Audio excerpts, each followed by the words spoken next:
চরম সতর্কতা। আপনি যা দেখতে যাচ্ছেন তা দুর্বল হৃদয়ের লোকদের জন্য নয়। এই ভিডিওটিতে নৃশংস নির্যাতন, মানসিক ভয়াবহতা এবং বিরক্তিকর চিত্র রয়েছে যা গভীরভাবে অস্থির করে তুলতে পারে। এটি শিশুদের জন্য নয়। যাদের হৃদয় দুর্বল তারা দয়া করে এই ভিডিওটি না দেখাই ভালো। নিজ দায়িত্বে দেখুন। দর্শকদের বিচক্ষণতা কেবল পরামর্শ দেওয়া হয় না, এটি অপরিহার্য। Extreme warning. What you are about to see is not for the faint of heart. This video contains brutal torture, psychological horror, and disturbing images that may be deeply disturbing. This is not for children. Those with weak hearts should please not watch this video. Watch at your own risk. Viewer discretion is not only advised, it is essential. শোনা যায় এটি এমন একটি cinema যা সত্যিই মানুষকে আতঙ্কিত করেছে। গল্পের কেন্দ্রে একজন কলেজ ছাত্রী, মেই, যিনি জন্মগতভাবে একটি অদ্ভুত ক্ষমতা রাখেন, সে অন্যের মৃত্যুর সময় আগেভাগেই জানতে পারে।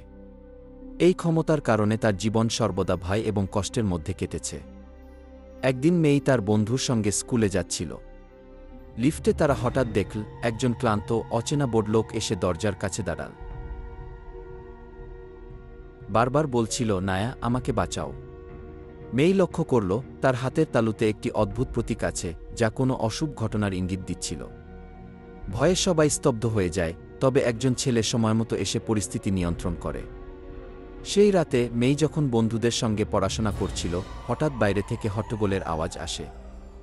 লোকটি, যাকে তারা লিফটে দেখেছিল, এখন বারান্দায় দাঁড়িয়ে আত্মহত্যার চেষ্টা করে।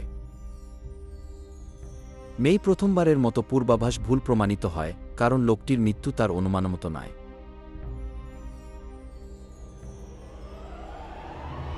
পরবর্তীতে মেই বুঝতে পারে তার শিক্ষক নায়া এই ঘটনার সঙ্গে জড়িত।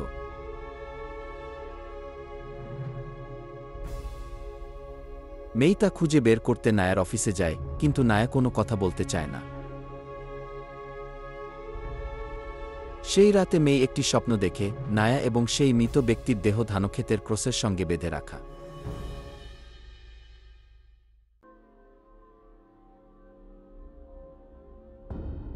পরদিন মেই স্কুলে এসে জানে নায়া ছুটিতে গেছে এবং সেই মৃত লোকও নায়ার গ্রামের মানুষ।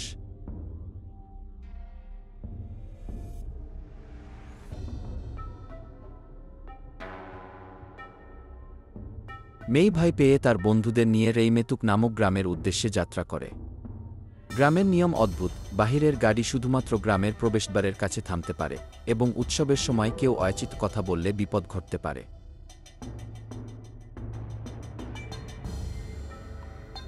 মেই এবং তার বন্ধুরা গ্রামের এক অনুষ্ঠানে অংশ নেয়।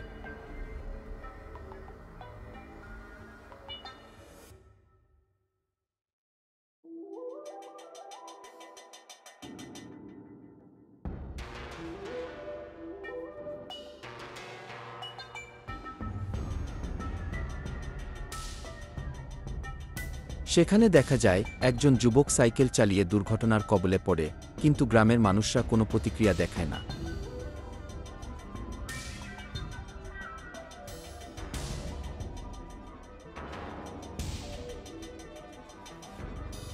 মেই আবারও পূর্বাভাসে ব্যর্থ হয়। গ্রামে অবস্থানকালে তারা নায়ার বাড়িতে থাকে। সেখানে মেইর বন্ধু একটি মনস্তাত্ত্বিক প্রচারপত্র খুঁজে পায়। জানা যায় নায়া ২০ বছর পর গ্রামে ফিরে এসেছে মানুষের মানসিক স্বাস্থ্য দেখাশোনা করার জন্য, কারণ গ্রামে অজানা কারণে আত্মহত্যার ঘটনা বাড়ছে। সন্ধ্যায় মেই এবং বন্ধুরা মনের পরামর্শে সবাই যোগ দেয়। হঠাৎ মেইর বন্ধু কিছু অদ্ভুত আওয়াজ শুনতে পায় এবং পেছন থেকে কোনো ছায়া তাকে প্রভাবিত করতে চায়।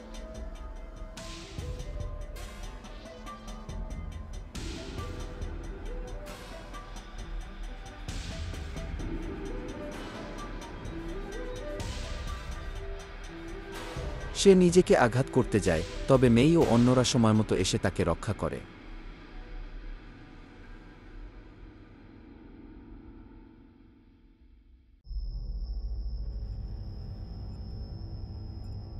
এরপর গ্রামের এক শিশুর মৃত্যুর ঘটনাও ঘটে।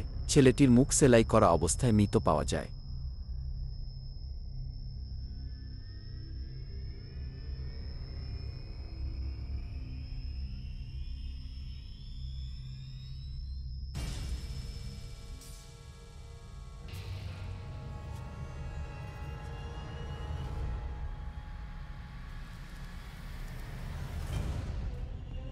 মেইর বন্ধুদের হাতেও অদ্ভুত প্রতীক দেখা যায়, যা পূর্বের লিফটের ঘটনায় ব্যবহৃত প্রতীকের মতো। পরিশেষে মেই এবং তার বন্ধুরা জীবনের জন্য লড়াই চালিয়ে যায়, প্রেতাত্মা এবং অভিশপ্ত ঘটনাগুলোর সঙ্গে মোকাবিলা করে। তবে গল্পে ইঙ্গিত দেওয়া হয় বিপদ এখনও শেষ হয়নি এবং নতুন হরর ঘটনার সম্ভাবনা আছে। গ্রামের চেয়ারম্যানের কন্যা তার বাবার সঙ্গে তীব্র ঝগড়া করছিল। সে বুঝতে পারছিল না কেন তার বাবা সেই অভিশাপকে চলতে দিচ্ছেন। যদি এভাবেই অবস্থা চলতে থাকে তাহলে সবাই রহস্যময়ভাবে মারা যাবে।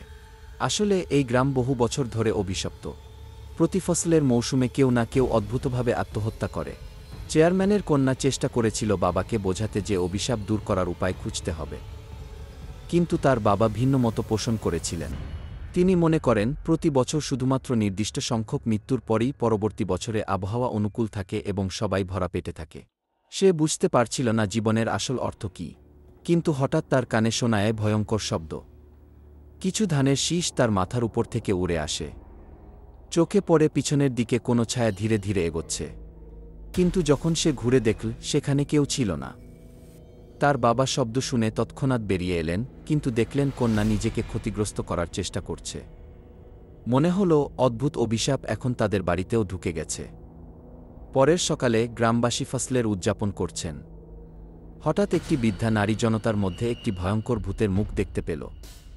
সে আতঙ্কিত হয়ে রাশক দিয়ে নিজের ঘাট কেটে ফেলে। মেই এবং তার বন্ধুরা দ্রুত এগিয়ে গেলেন, কিন্তু সব কিছু শেষ হয়ে গেছে। রাতের দিকে মেয়ের বন্ধুর মানসিক অবস্থা ভেঙে পড়ে। সে পাগলের মতো গ্রাম থেকে পালানোর চেষ্টা করে, কিন্তু কোথাও রাস্তা খুঁজে পায় না। অবশেষে সে ফিরে আসে। তখন মেই এবং তার বন্ধুদের ভিডিও রেকর্ডিং দেখে, যেখানে দেখা যায় ভূত বৃদ্ধা নারীকে আত্মহত্যা করতে প্ররোচিত করছে।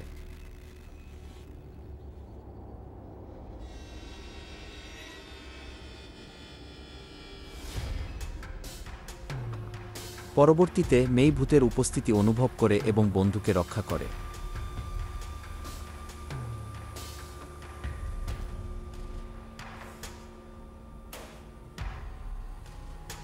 তবে একের পর এক অদ্ভুত ঘটনা ঘটে, যা মেইকে তার শিক্ষক নায়ের কাছে সত্যটি জানতে বাধ্য করে।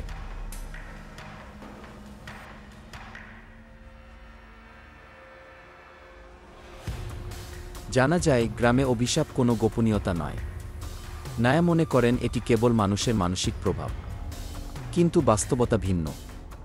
৪০ বছর আগে গ্রামে এক বিরল খরা হয়েছিল। চেয়ারম্যানের পূর্বপুরুষরা তা দেবতার শাস্তি মনে করেছিলেন এবং একটি ১৫ বছর বয়সী মেয়েকে মানুষের আত্মত্যাগ হিসেবে বেছে নেন।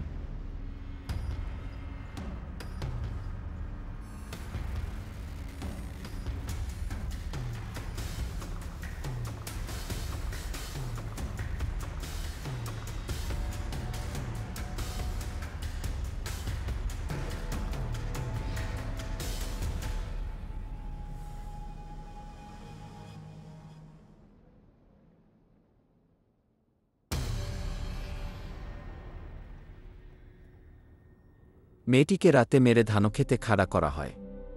তার মা অসহায়ভাবে আত্মহত্যা করেন এবং মেয়েটির মৃত্যু দিয়ে অভিশাপ শুরু হয়। গ্রাম সমৃদ্ধ হলেও প্রতি ফসলের সময় যে কেউ সেই খাদ্য ভোগ করবে সে আত্মহত্যা করবে। এই অভিশাপ বহু দশক ধরে মানুষের জীবন কাবু করে রেখেছিল।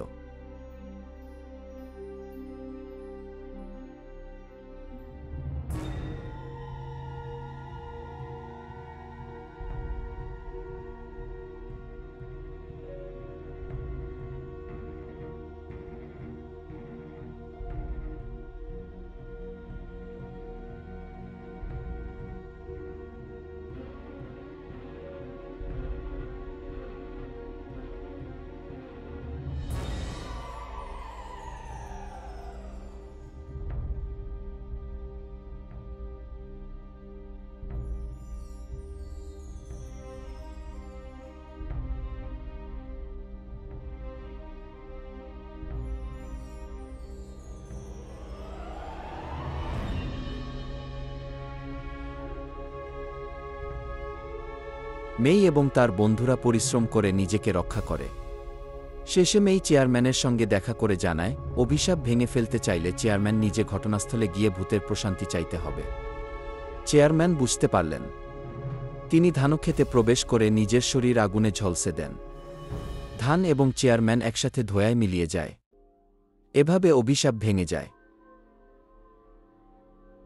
কিন্তু পরবর্তীতে দেখা যায় গ্রামে আবারও অদ্ভুত ঘটনা ঘটতে শুরু করে।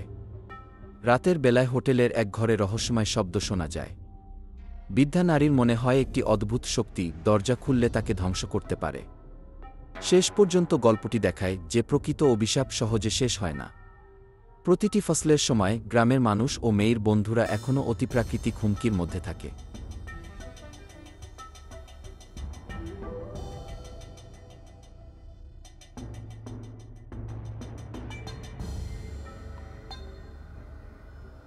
যখন বৃদ্ধা নারী সেই ঘরে প্রবেশ করলেন তখন শুকনো সাদা চুল মুহূর্তেই অদৃশ্য হয়ে গেল।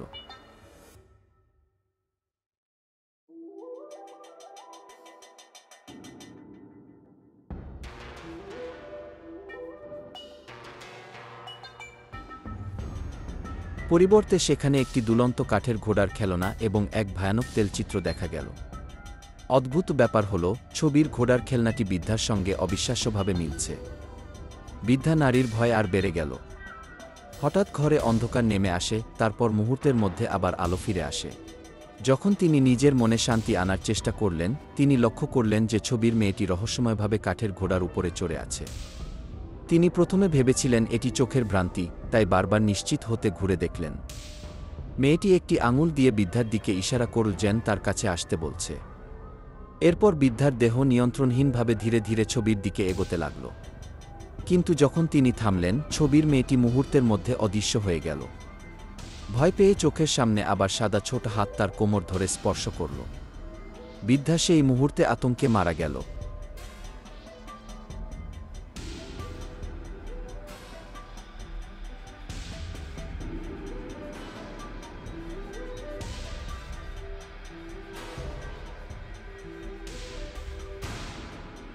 মেয়েটি আবার ছবির মধ্যে ফিরে গেল এবং সেখানে চুপচাপ দাঁড়িয়ে রইল, যেন পরবর্তী শিকারের অপেক্ষা করছে। বৃদ্ধা মারা যাওয়ার পর এই হোটেল তার নাতনি মেয়ের হাতে চলে আসে। হঠাৎ মেয়ে তার দাদির পুরনো জিনিসপত্র সরিয়ে দেখার সময় তিনি একটি চাবি পেলেন যা দাদি ঘরের দরজা খোলার জন্য ব্যবহার করতেন।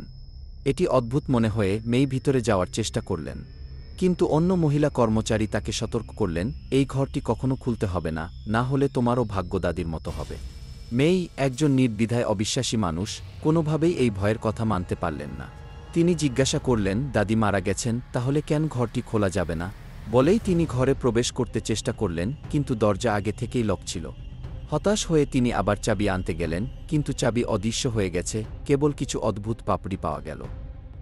মেই ঠিক করলেন, যেহেতু চাবি পাওয়া যায়নি, তবে পরে দেখবেন। তিনি বিছানায় শুতে গেলেন, কিন্তু চোখ বন্ধ করতেই ঘরে অদ্ভুত আওয়াজ শোনা গেল। তিনি আতঙ্কিত হয়ে লাইট জ্বালালেন, কিন্তু কিছুই দেখতে পেলেন না। আবার লাইট বন্ধ করতেই আওয়াজ ফিরে আসে। যতক্ষণ মেই খেয়াল করলেন, তখন তিনি দেখলেন যে কাপড়ের আলমারি একটি অদ্ভুত বাতাসে খোলা হয়ে যাচ্ছে। তিনি আবার লাইট জ্বালালেন, সব শান্ত মনে হল। কিন্তু পরের মুহূর্তে আবার লাইট বন্ধ করতেই আলমারির মধ্যে সেই সাদা চুলের ভূত দেখা দিল। লাইট জ্বালাতেই অদৃশ্য হয়ে গেল। এই চক্র চলতেই থাকল।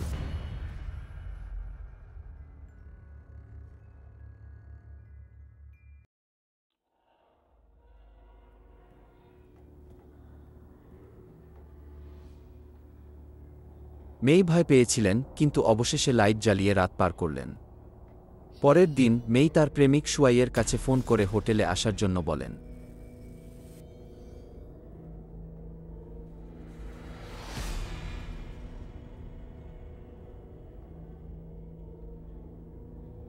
কিন্তু হঠাৎ লক্ষ্য করলেন খাবারের মধ্যে থাকা খাবার হঠাৎ পাপড়িতে পরিণত হয়েছে। মেই পাপড়ি ছুঁড়ে ফেলে দিলেন এবং কর্মচারীকে জিজ্ঞাসা করলেন, কিন্তু কর্মচারী বললেন এটি সাধারণ খাবার। মেয়ের চোখে এটি ভীষণ অদ্ভুত মনে হল। হোটেল যেন পুরোপুরি ভয়ঙ্কর অনুভূতি দিয়ে পূর্ণ। মেই তার ফোন নিয়ে হেঁটে হেঁটে ছবি ও ভিডিও করলেন এবং একটি অদ্ভুত ছায়া ধরা পড়ল। যখন তিনি সেটি দেখলেন, কোনো কিছুই সামনে দেখা গেল না, কিন্তু ফোনে আবার ছায়া দেখা গেল এবং একটি অদৃশ্য হাত তার বাহু ধরল। মেই আতঙ্কিত হয়ে গেলেন। তিনি ভাবলেন হোটেলের ভিতরে কেউ গোপনে এটি করছে। তিনি জোর করে দরজা খুলতে চাইলেন। কর্মচারী বাধা দিলেন, কিন্তু মেই শোনেননি। দরজা খোলার পর ধুলো এবং ধোঁয়া ছড়িয়েছিল।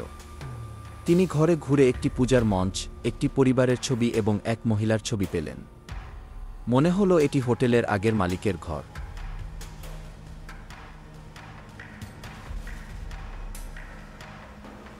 মেই একটি স্ট্রো বা কাগজের মতো জিনিস খুঁজে পেলেন, যা আগের মালিক মৃতদের সঙ্গে যোগাযোগ করার জন্য ব্যবহার করতেন।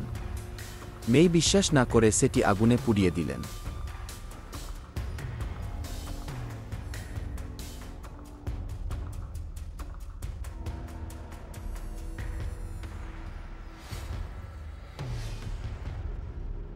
কিন্তু এই কাজই তার জন্য বড় বিপদ ডেকে আনল। রাতের দিকে মেয়ের ছোট বোন বেডরুমে খেলছিল।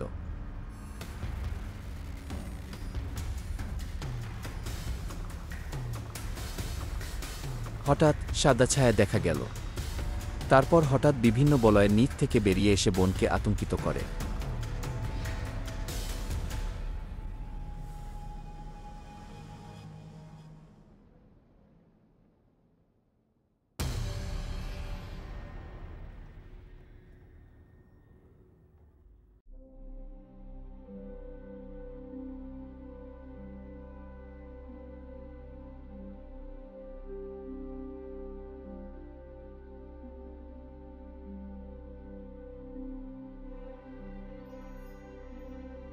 মেই বোনকে ধরে শান্ত করলেন এবং সব ঘটনার বর্ণনা প্রেমিককে দিলেন।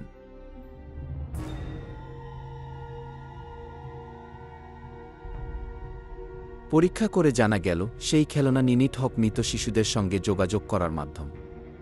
যে কেউ এটি ধ্বংস করার চেষ্টা করলে বিপদ হবে।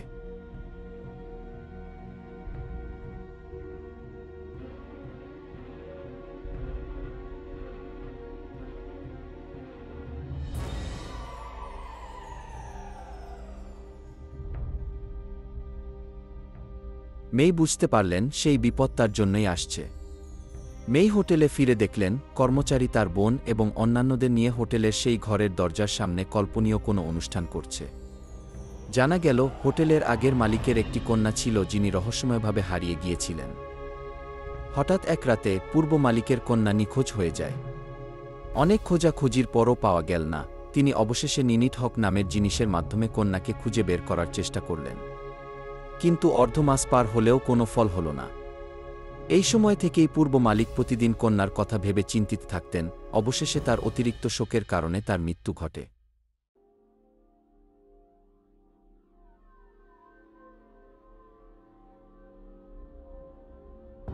মৃত্যুর পর পূর্ব মালিকের আত্মা একটি একাকী ভূতের রূপ নেয় এবং সেই ছবি বা পেইন্টিংয়ে আবদ্ধ হয়ে হোটেলের ঘরে ঘুরে বেড়ায়। যে কেউ যদি সেখানে প্রবেশ করে সেই ব্যক্তি সরাসরি বিপদে পড়ে। মেয়ের ছোট বোনও কিছু অদ্ভুত ঘটনার শিকার হচ্ছিল। কারণ তার বয়স পূর্ব মালিকের কন্যার বয়সের সমান, তাই পূর্ব মালিকের আত্মা তাকে নিজের সঙ্গে নিয়ে যেতে চাচ্ছিল। হোটেলের কর্মচারী একটি অনুষ্ঠান আয়োজন করেছিলেন আত্মাকে শান্ত করার জন্য। কিন্তু মেই সেই অনুষ্ঠানটি পূর্ণ না করে হঠাৎ এসে বোনকে নিয়ে চলে গেল। মেই আবারও পূর্ব মালিকের ছবির সামনে গিয়ে চিৎকার করে জিজ্ঞেস করলেন, তুমি কি চাও? আমার বোনকে মুক্তি দাও। কিন্তু সেই মুহূর্তে হঠাৎ অদ্ভুত আওয়াজ শুনতে পেলেন। ইনস্টিংটিভলি তিনি ঘুরে দেখলেন সাদা ছোট হাত। তিনি ভেবেছিলেন এটা তার বোন, তাই সাবধানে এগোতে থাকলেন। হঠাৎ তিনি 3টি দোলনা দেখলেন যা কুয়াশাচ্ছন্ন ঘরে দুলছিল। মেই এগিয়ে গেলে 2টি ছোট অদ্ভুত মেয়েও দোলনার উপরে উপস্থিত হল। মেই আতঙ্কিত হয়ে পালানোর চেষ্টা করলেন। তারপর দেখলেন নিজের পোড়ানো নিনিট হক ডলসও এখানে উপস্থিত।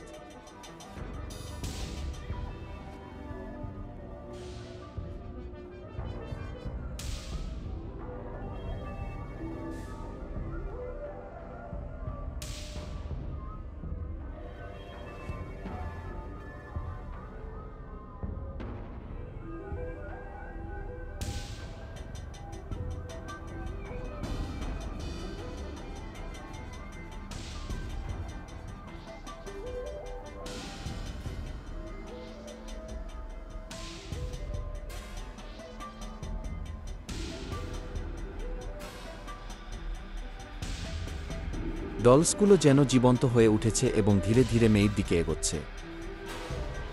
কিন্তু হঠাৎ হোটেলের লাইট জ্বলে উঠল এবং তিনি কিছুটা নিরাপদে রেহাই পেলেন।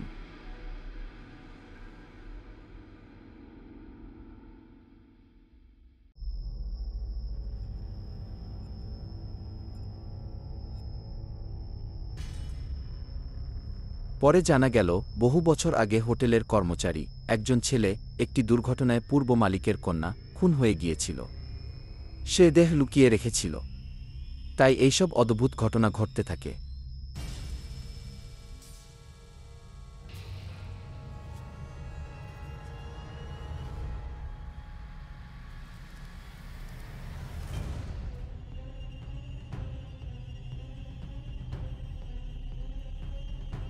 মেই এবং তার প্রেমিক এই তথ্য জেনে বুঝতে পারলেন শুধু কন্যার মৃতদেহ খুঁজে বের করলে পূর্ব মালিকের আত্মা শান্ত হবে এবং তার ছোট বোন মুক্তি পাবে।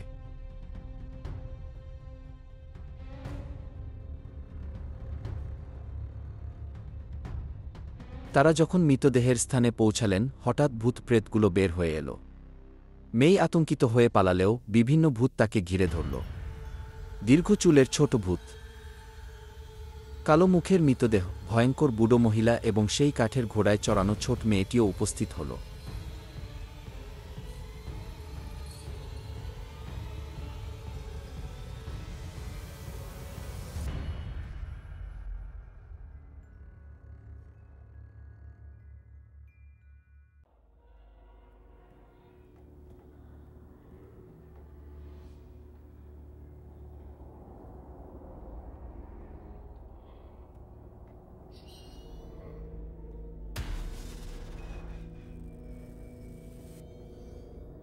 পরিশেষে মেয়ের প্রেমিক এবং কর্মচারী মৃতদেহ খুঁজে বের করে তা সঠিকভাবে সমাধিস্থান অন্ত্যেষ্টিক্রিয়ার মাধ্যমে ধ্বংস করলেন। পূর্ব মালিকের আত্মা শান্ত হল এবং মেয়ের বোনও মুক্তি পেল। মেই হোটেলটি বিক্রি করলেন, কিন্তু নতুন মালিক প্রথম দিনেই অদ্ভুত ঘটনা দেখলেন। পরে গল্প আরও ভয়ঙ্করভাবে এগোয়। একটি পরিবারের মধ্যে ভয়ঙ্কর দৈত্য এসে শিশুদের খায়, মাতার দেহে অবতীর্ণ হয় এবং একের পর এক অদ্ভুত ঘটনা ঘটে।